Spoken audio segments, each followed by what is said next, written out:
You're listening to the Higher Grade Help Podcast, tips and strategies for service providers. In this podcast, we will be discussing the best practices for hiring and building a great team in the service industry. We'll cover topics such as finding top talent, conducting effective interviews, managing tough conversations with team members, and onboarding new hires. Whether you're a small business owner or a manager at a larger organization, this podcast will provide you with valuable insights and strategies to help you hire and retain the best team members. Tune in to learn how to grow your business through effective hiring, team building, and workforce development.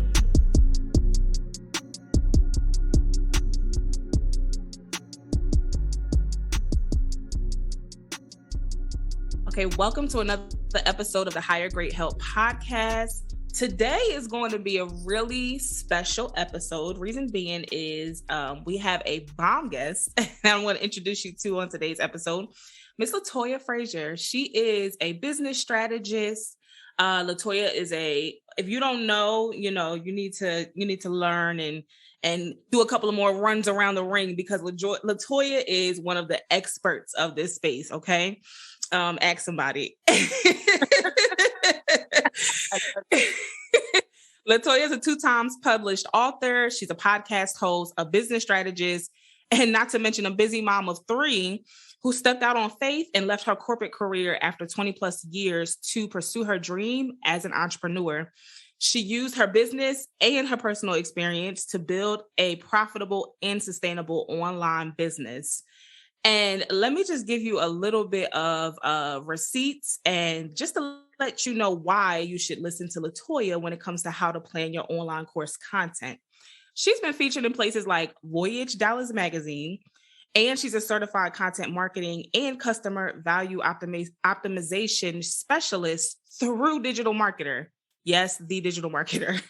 She empowers others to increase their impact and revenue by teaching them how to package their gifts and expertise and monetize them into a profitable program. So, Ms. Latoya, welcome to the Higher Grade Help Podcast.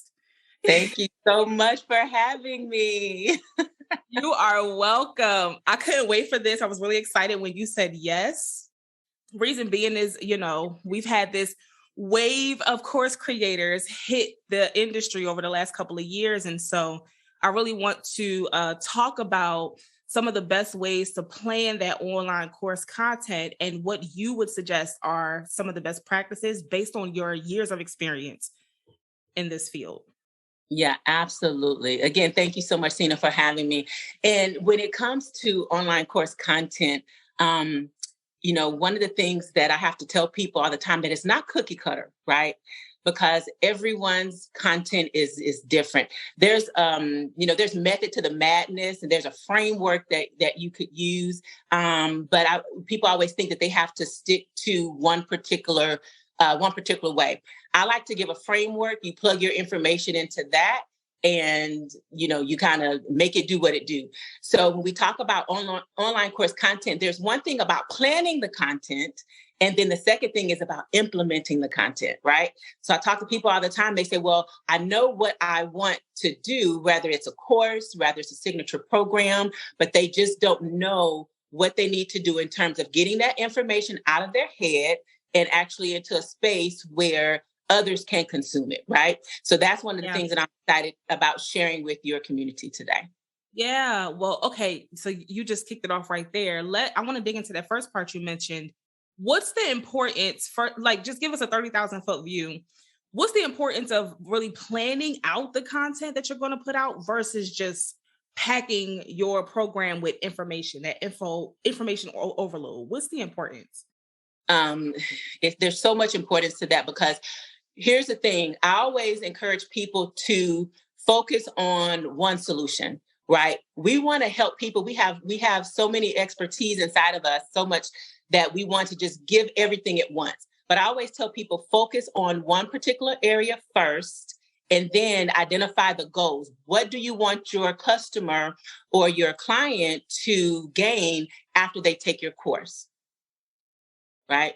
Because you can create multiple courses or multiple programs, but if you have 3 or 4 things that you're focused on in one program, some people may get confused. And then also, everything is not for everybody. So if you focus on one particular thing in your course or your program, then you can attract the right customers or the right clients for that particular program.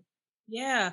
My experience with that too is I used to be the info overload, and I wanted to solve 10 different problems in one course. But like you said, 2 things happened. 1, people would get confused, but 2, they would not return as customers. And it was affecting my retention.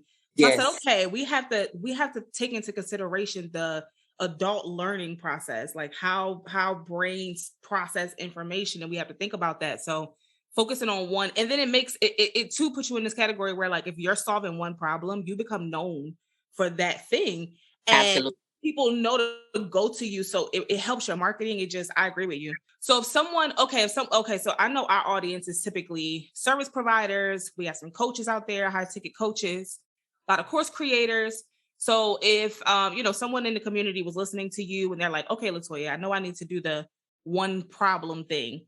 What's the process to plan so that you're solving just one problem?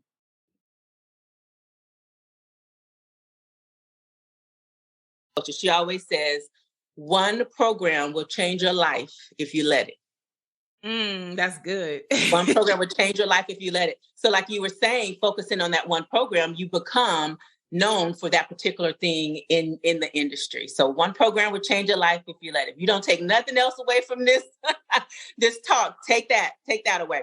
Okay, so let's get into it. So when it comes to creating your signature course or program, the first thing that I would recommend is identify what problem you're solving, right? So, we already talked about focusing on that one thing. So it makes it easier for your customers to determine if this is the right program for them, because you don't have a bunch of different things that they have to focus on. It's that one thing, so you want to identify what problem that you're solving. The second thing is, a lot of people skip this, is the goals. I feel like every program should have a goal, and you need to create goal statements around your goal. What is the goal for your program? What do you want your customers to achieve or your students to achieve after they've taken your course? So this is important for 2 reasons. The first reason is that they need to know exactly what they're going to get if they take your course. There's so many, I know I'm not the only one. I'm definitely guilty of purchasing courses and not finishing them, right?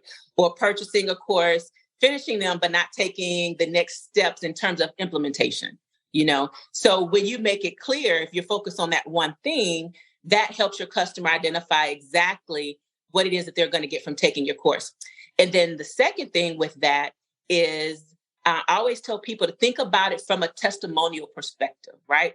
So if someone takes your course, what do you want them to say about your course after they've completed it? They've taken your course. You've promised them that, at the end of this course, you're going to be able to do X, Y, and Z. So if they were able to achieve those things and you ask them for a testimonial, what do you want them to say about your program? So you can think about those things from a testimonial perspective, and that will help you identify like your goal statements. So you always want to have some type of goal. If it's, 1, 3, 5, whatever, but there should be some type of goal that you can look at the end of your program. And a lot of people look at goals from a monetary perspective. And one thing that I want people to be open about is also thinking about, especially if you don't have a list or you're in the process of building your list. One of those goals could be that you want to increase your list size by a certain number. So maybe you have 1,000 people on your list that you're going to be marketing your course or your program to. You may want to say, one of your goal statements could be, I want to increase my my list size by 1,000 new customers, 1,000 new prospects. So don't always think of it in terms of monetary, but also think of it in terms of building your list. You want to make sure that you're building your list for buyers that may purchase from you in the future. And, they say that people have to, be exposed to you, up to 7 times, right?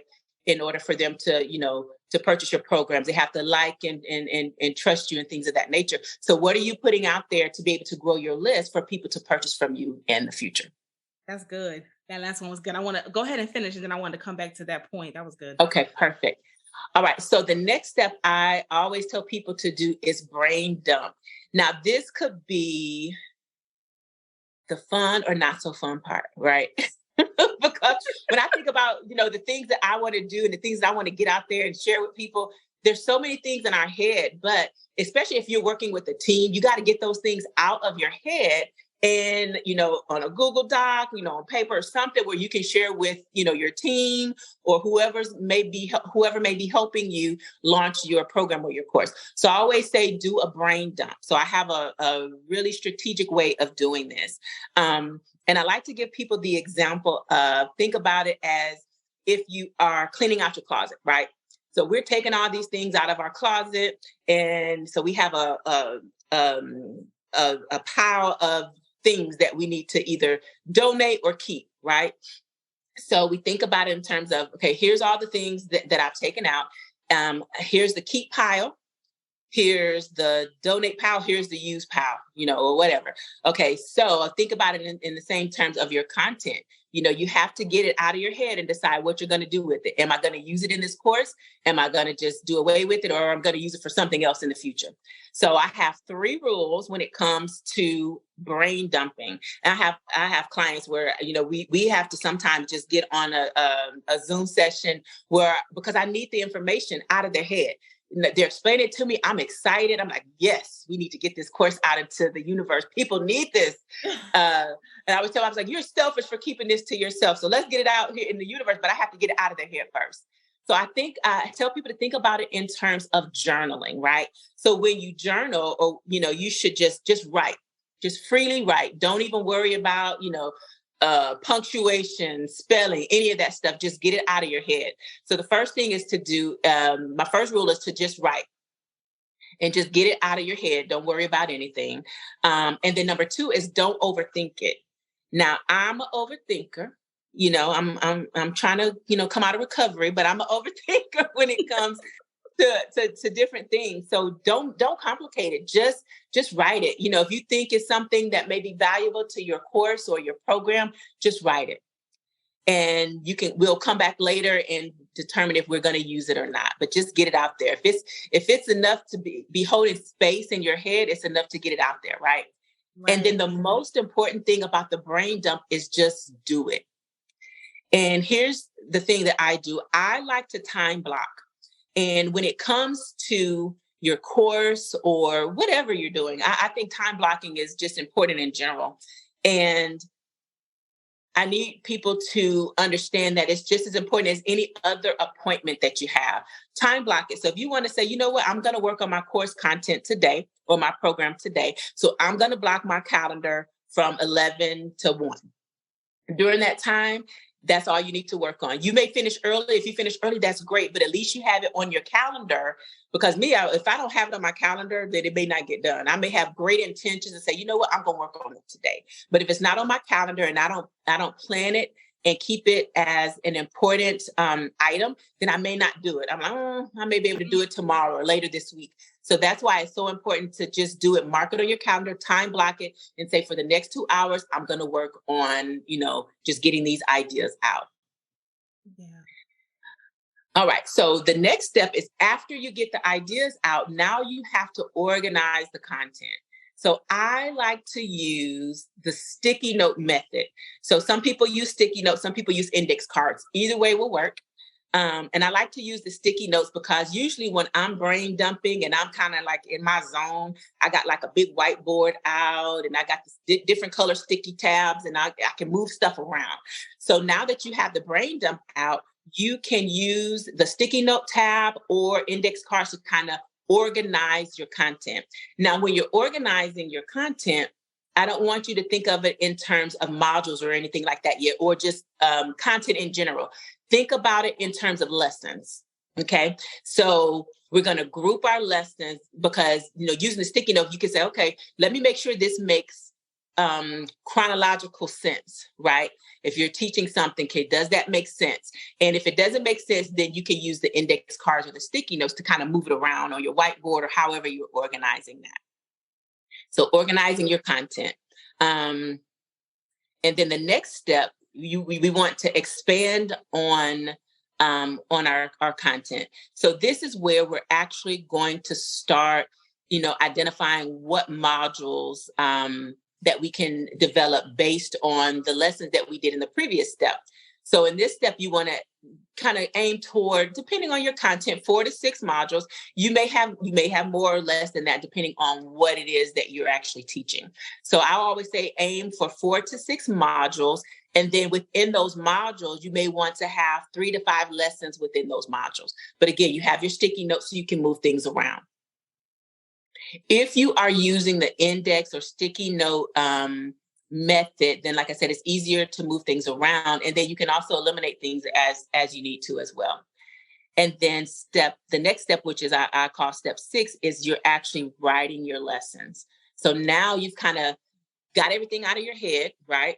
You've kind of, did your brain dump. Now you have your sticky notes where you have, okay, this is the content that I can include. Now you want to be more strategic and diligent about, what does this lesson or this module, what will it contain? So this is where you're actually going to write your content. And I always say, always start with something that you already have, because most of us already have, like we have maybe free content that we've used. We have, different opt-ins that we've used. Depending on your expertise, there's so many things that we can leverage that we have already without starting from scratch. Yeah. And that's a great thing. So you can kind of plug those things in and then kind of supplement the content based on what you've identified, the goal that you're actually trying to achieve for your clients.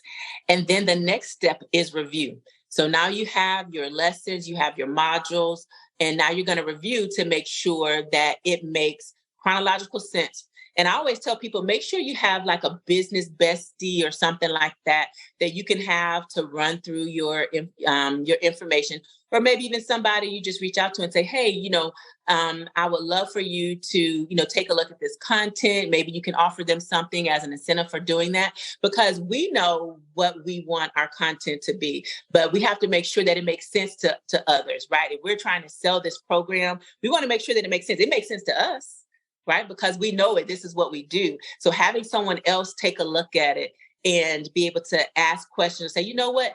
Module 3 wasn't really clear. I wasn't sure, what you were trying to get to. So having someone to be able to do that and give you feedback while you're reviewing gives you an opportunity to make a few modifications before that program goes live. And then after that, you're ready to launch, right? And launching is, launch and implementation is a beast within itself, right? Because you have to make sure that you have the right technology. You have to make sure that, and here's the thing when it comes to technology also, and I've been doing this for a long time, so I always make, specific recommendations because I know what tools work nicely in the sandbox together, what tools play nicely in the sandbox together, because all of them don't. And you want to make it easy for folks to be able to register and consume your content without it being, like 10 different steps. Because by step 3, I done gave up. I'd be like, I don't know what's going on. I'm trying to give them my money and take this course, but there's so many different steps. So you want to make sure that when you're implementing that, you make it easy for people to be able to consume your content. So I'm going to do a quick review. So the first step is identifying the problem that you're solving. The second step is taking a look at your goals. So what goals do you want as part of your program? Think about it in terms of testimonials. And then step 3 is brain dumping your idea. So getting that information out of your head and onto paper where you can actually organize it. And then that's step 4, which is organizing your content. And I recommend the sticky note or the index card method. And then step 5 is taking all of that information, and then you're going to group it and expand on those ideas. You're going to separate them into modules. And then step 6 is writing your lessons. And we talked about maybe having anywhere from 3 to 5 lessons for each module, depending on your content.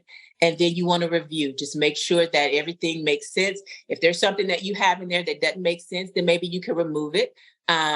Maybe it's something that you can add to make another course later.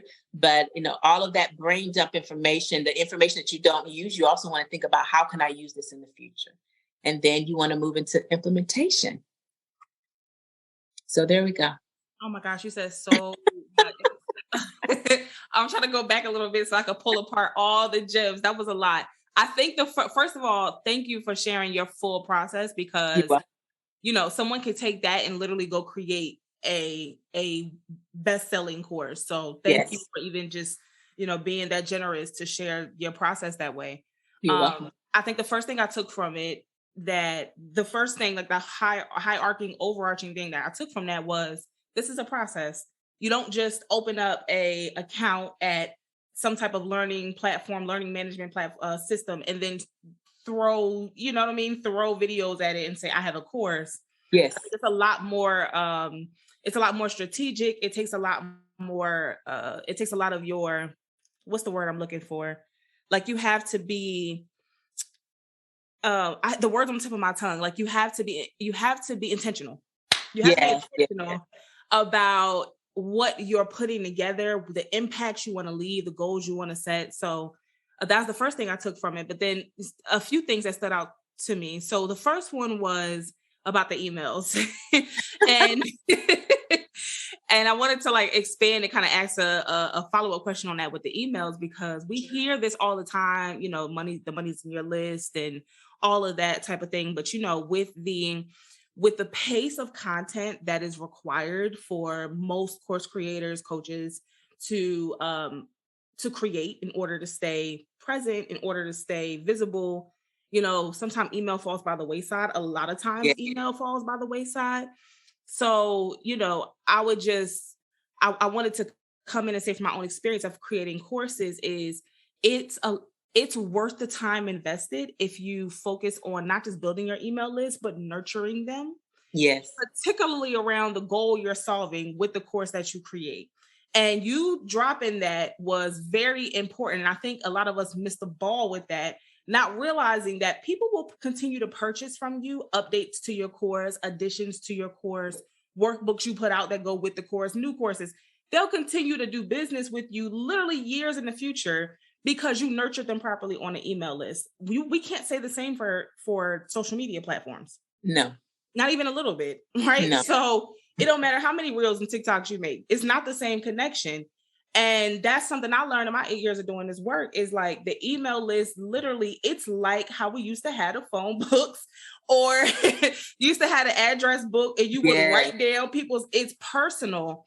So that email is so critical. Once you do the work of creating a course this way, I think one of the things we have to remember is this is real people. Real people are buying our products. Like, real people are buying our IP. And so we just want to make sure that we keep them in mind throughout the whole process. Let me ask you a question. When you were talking about, when you were going into the part about organizing the content, that sticky note method, what would you suggest for someone who is kind of new to that sticky note method, or they get overwhelmed because they can't centralize it around one core problem or one core theme? What's a way to keep yourself in check so you don't get lost 2 months in the sticky note process, right? And whittle it down and get to the next step? What would you suggest for that? Right, absolutely.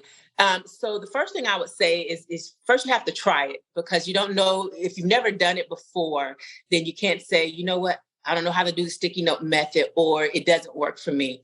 So I have found that this has been easier than some other methods. So the easiest way to get started is, once you start those brain dumps, kind of just, with a pen or a marker, kind of just, write whatever that initial item is on the brain dump.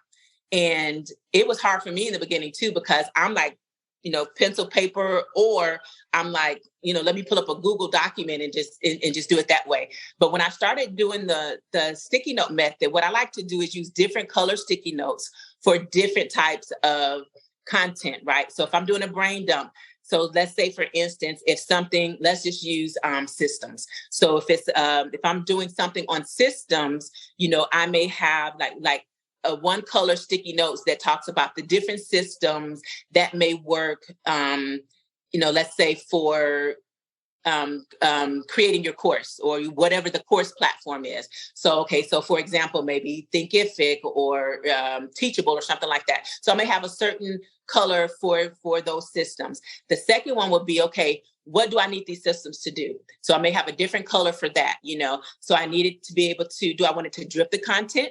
Do I want for my students to be able to get all the content at once? And I'll just say, no, I don't. But so what do I want the system to do? And then after that, do I want it to, what are some of the nice to haves? Do I want it to be able to create like maybe certificates of completion, or is that not important to me? So, thinking about the goals and then what you want those things to do. So just play around with that sticky note method, because everybody's sticky note method is going to be different, right? You have to do what's going to be comfortable and easy for you, because if it's complicated, you're not going to do it.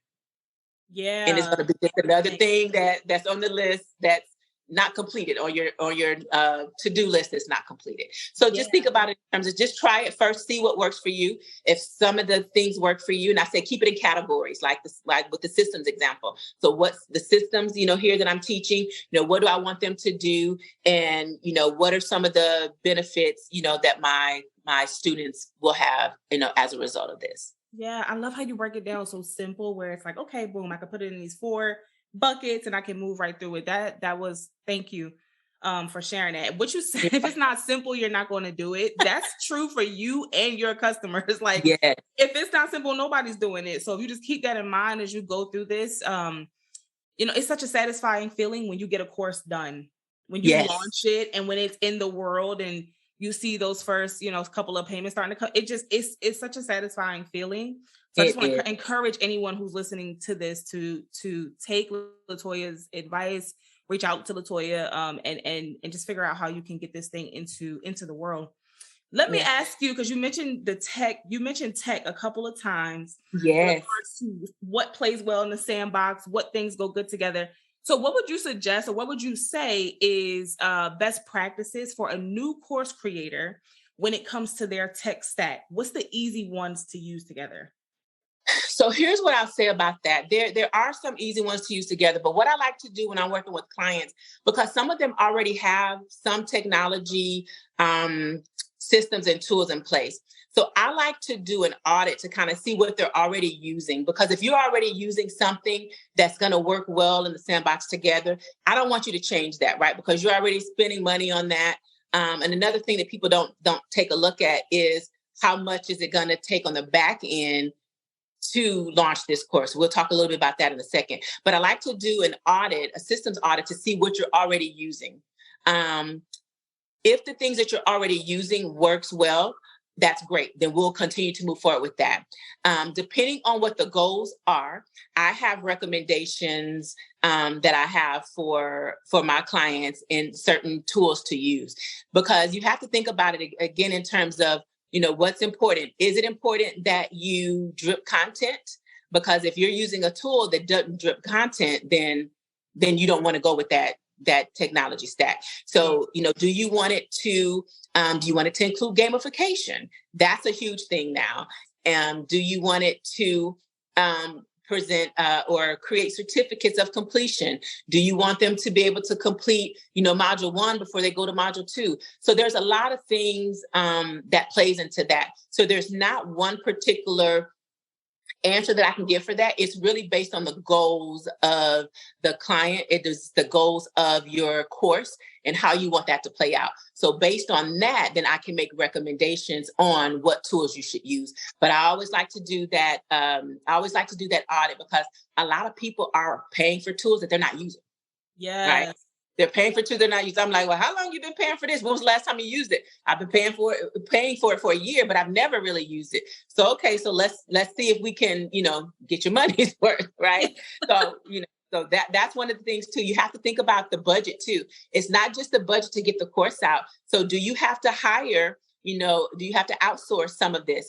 Because at the end of the day, I always tell people, stay in your lane. If your lane isn't the technology piece, then you may want to outsource that. when it comes to creating your course, you're the content creator. So I really need folks to be able to stay in their lane. You write the content, and then let's make sure that either you have team members. If you don't have team members, then we can leverage, my team, or we can outsource, however you need to do that. But I need you to be able to stay in your lane, so you are showing up where you need to show up, and we can outsource the rest. So you have to have a budget.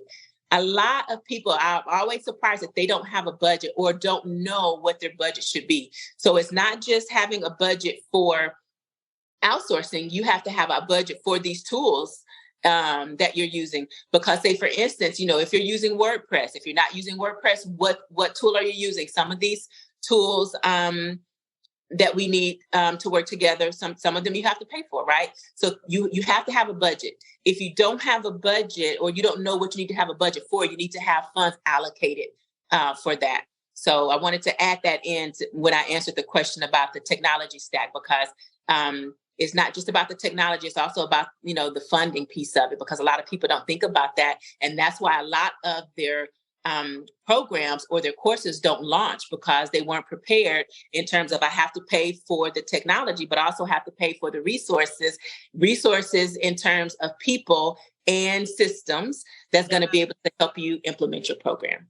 Yes. And Latoya is a team member for Higher Grade Help. I'm just joking. I love it. I mean, y'all know she just took us to church for a minute. I'm constantly preaching this. Course creators, we launch, and I'm putting myself in this category because I've launched courses, but we launch, or we create, and never look at the back end. What's the support going to take? Who else do we need on the team when people start coming into this community? What do we even need to actually get it published? And you're so right.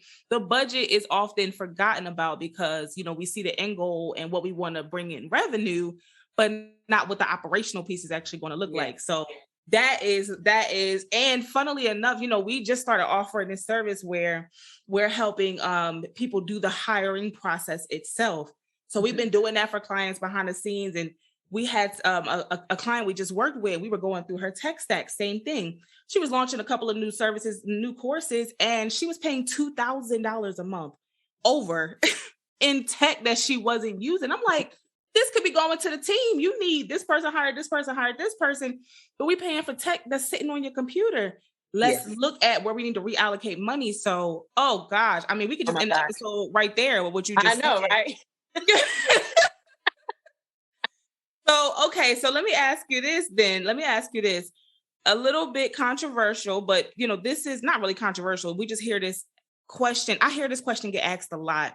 What do you tell your clients to do when they ask you, should I pre-record this curriculum or do I teach it live? That's a great question. And I have an answer for you. Good. I think for me, I always say it depends on the customer or the client, right? If they're a person that is good when it comes to recording content, then I say record the content. If they're not comfortable doing it live, that's just going to be another barrier that they're going to have to overcome, right? So I don't want you to, feel a certain type of way, and now we are behind on launching because you don't feel comfortable doing it live. So it really depends on the person, right? If you feel more comfortable recording, you're going to get those recordings out, and then we can launch on schedule. If we say, okay, I recommend that you do it live. And I'm saying this based on experience because, there's so many things in the industry where they say, okay, you can do a live launch. But if you have a person that's not comfortable with that, then the launch may be delayed or it may even be canceled. So at the end of the day, my goal with my clients is to be able to, you've been doing this for a long time. You haven't launched yet. So my goal is to come in and be able to help you launch this program, help you to be able to recoup some of the money, help you to be able to recoup some of your time. Mm-hmm. And if it's better for you to record, then what I'm going to do is make sure that the task that I have for you is based on you recording. Okay, how many modules do we have? So when do we need to record this by? So I'm staying on top of you in terms of making sure that you get your recordings done. If you feel better doing it live, then that's what our tasks are going to look like. When do we need to record live? So we want to make sure that we're doing it live. If you're doing it with your students in a group setting, that's great. Once you record it live, then you can use that as evergreen in the future if you choose to do so. I have a client now, and she just prefers to do everything live. And that's okay. That works for her, but it doesn't work for everybody. So it really depends on your client's personality or your personality, because if you're not comfortable doing it live, then you're just going to continue to drag your feet and not feel, warm and fuzzy on the inside about the process. So that may give you a bad taste in your mouth about the process, because that's not where you naturally feel comfortable. So like, again, if it doesn't feel comfortable for you, or, if it doesn't come easy to you, you're not going to do it. And I don't want that to be a reason why you don't launch, because, hey, people need the information that you have, and we need to get it out there into the world so that you can start making money, monetizing your gifts. Absolutely. And increasing your reach and your impact. And you know what I'm saying? That when you're doing that consistently, that money is like icing on the cake. You're like, I can't believe I'm getting paid to do this. But what I heard, that's how it feels. And what I heard you say was, don't take cookie cutter advice. So many people say you have to record it live, or you have to no. What I heard you say was, don't put barriers in your way. Do what's going to make you feel most comfortable, what's going to help you move through to completion. And you can evergreen it later. You can leverage it. And for those who don't know what evergreen, let me just clarify. So evergreening is if you want to take your course and you can put it on like constant enrollment, right? Like you could put a webinar funnel behind it, something where people are enrolling from ads and they're constantly enrolling in your course. You could do that later if you live record it. So there's so many options. I'm gonna keep referring you guys to just message Latoya, reach out to her when she'll tell you in a second how to get in contact, so that you can really have an expert, a true expert in this by your side, helping you do this. We're coming into, this couple of questions I want to ask you, Latoya, at the end, just to get your feel for this. What do you foresee coming? Then I want you to share with the listeners how they can contact you. But this is something I'm dying to know. Where do you see the course industry heading next? I personally see the course industry just catapulting, in the future and beyond. And I've been in the learning space for over 20 years. My background in corporate was in learning and development. Wow. One of the things before COVID that I experienced is that when I was trying to get people to say, okay, let's get your program online, a lot of people weren't open to that because they were not familiar with the process. Once COVID hit and everybody was going online, whether it was for school, whether it was for business, their perspectives changed. So I see, technology isn't going anywhere. What it's going to do is just going to continue to evolve. So when it comes to courses and things of that nature, being online, offering your programs or your expertise online, I just see that evolving.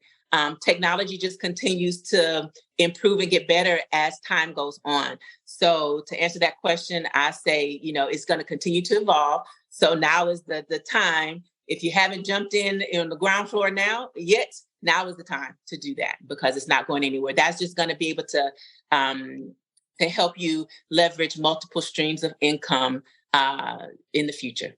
Yeah, and I love it. Yes, that was my experience when I was in the crypto space. We were doing crypto like 2016, 2017. Nobody was. Bitcoin was that, right? But we kept saying, hey, you want to get your stuff online. It's going digital. Everything is going blockchain. People were buying courses with blockchain. And with Bitcoin, we kept trying to, and then when COVID came, it was the wave. It was like, yes. 3 years ago, we were trying. So I agree with you. Everything's pushed into this space. Don't wait for the next major world event to move yourself into the space. Like position your business so that it has sustainability, regardless of what comes or doesn't come or what the future looks like. Thank you for that insight. Now, Latoya, how can you, so we covered a lot, we did. Your 6 steps to planning your course content, like you really went in on this one. How can someone who's like convinced, okay, I know I need to do this, how would you be able to help them? And what's the best way they can learn more about you? Yeah, absolutely. So the best way to reach out to me is my website, LatoyaFrazier.com, Frazier. So I offer several different programs. So right now, if you look at the site, we're in the process of getting some of our courses, our self-paced courses on the site. But I also offer group coaching. I offer mentoring, and I also offer strategy plans. So I work with clients where they have a team, but they don't actually know how to do the strategy piece. So we work together where we can actually do the strategy together. So I give you the full plan. You can take it and implement it with your team, or you can hire me to do the implementation. Today, we talked about just the content itself. We touched a little bit on the implementation, but the implementation is a whole nother ballgame, right? So it's one thing to get your course out there, or at least to get it, the framework and to get it built. But then there's that other piece where you're monetizing it and you're actually implementing it. And I want to say this real quick, because I thought about this when you were talking, Sina, when we were talking about building your list. It's very important. I see people all the time. They purchase people to be on their list. And I've had clients that have done that, but when they get ready to launch their courses and their programs, they wonder why people aren't buying. I have a list of 10,000, but nobody's buying. That's because when you purchase those lists, those may not necessarily be your ideal customers. So if you're doing it organically and you're nurturing that list, that's going to make a difference. You can launch a program with a small list as long as it's the right buyers. So I wanted to say that. So if you're purchasing a list, keep in mind, you may have a huge list, but it may not be your list of buyers. They may not be your ideal customer. So you could be nurturing them, but when it comes to you launching your programs, they're not going to buy because that your program just isn't in their realm of things that they're looking to purchase. Yes. Please make sure you contact Latoya. I can attest to that. I've had my personal experience and clients who literally had lists of 300 people and did course launches of 15,000, 20,000, 25,000 because they were the right people. They were their red carpet clients, ideal clients. So yeah, I can attest to that. I've seen that. And that is so true. If you're listening to this right now and you need help with not just planning your course, but that launch piece, that's its own beast, that implementation part where you're like, what's all the moving pieces? How do I put the pieces together? What's the puzzle? Save yourself the time and make the choice to really work with Latoya and the investment. I'm telling you, it'll be worth. It's gonna save you. It'll save you months. Seriously, it'll save you months, possibly years of trying to figure it out on your own. So, reach out to her. Make sure I have all of the information. We'll have all the information in the show notes below, and make sure you reach out to work with her. Latoya, any final words or words of wisdom you want to say before we wrap up? Oh, let's see. So one thing I think about is it's a quote. I'm not even sure who quoted this, but this has been something that I've been standing on and I've been sharing with folks over the past couple of months. Is when it comes to personal or business, when we're talking about launching, your programs. So I always say, I'd rather regret the things that I did versus the things that I didn't do. So if you have a course or a program idea that you're thinking about, maybe you've been thinking about it for years. I hear people say, well, I've been wanting to do this for years and now I'm finally able to do it. So if you do it and it's a success, great. If it's not a success, that's okay too. You did it. So you don't have any regrets of not doing it, right? And if it didn't work, let's take a look at the things that you did that didn't work, right? And then you can always relaunch that thing again and have, success. So I'd rather regret the things I did versus the things that I didn't do. So don't hold on to those things. Let's get your programs launched. That's it. Mic drop. Thank you so much for tuning into this episode of the Higher Grade Health Podcast. Make sure you reach out to Latoya and we will see you for the next one.